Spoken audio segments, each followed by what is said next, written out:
Yan, daming gamit. Oh, daming gamit. May road construction kami mamayang gabi. Diyan sa road na yan, sa street namin. Sa Aeroglen Drive.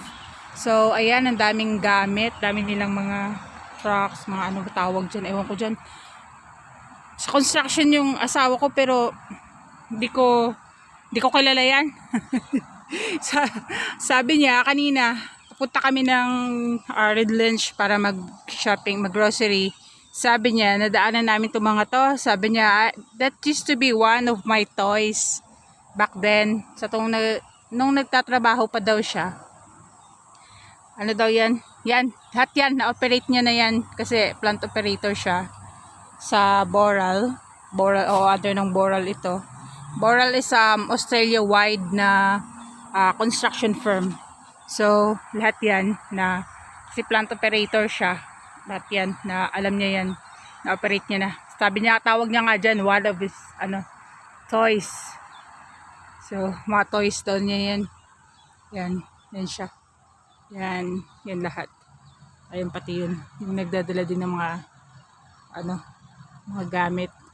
Yan, mamayang gabi, puyatan yan. Normally, gabi nila ginagawa kasi obviously, hindi masyadong busy yung kalsada. Yun nga lang, ang ingay. Kasi malapit to sa bahay namin. Diyan lang yung bahay namin. O, yung street na yan. Yan. Street na yan. Yan.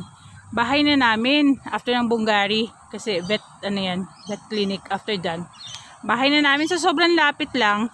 Sobrang ingay sa gabi. Kasi ginagawa nga ito kalsada. Tsaka yung fumes din. O sa, yung mga panambak nila na yan. Aspalto. Tsaka yung bitumen.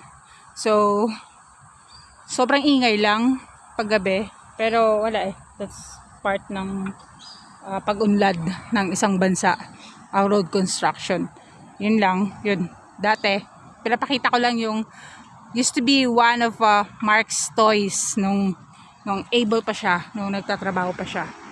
Yan. Lahat yan kasi plant operator siya. Okay. Ganyan ang gamit dito sa Australia. Ayun, may mga naka-uniform na doon. Yun yung uniform nila. Orange saka blue. Mark used to wear that. Then every weekend, lalabhan ko yan. Limang ganyan. Puno yung sampayan. 5 uniforms niya. So, yun lang. Pinakita ko lang. Bye!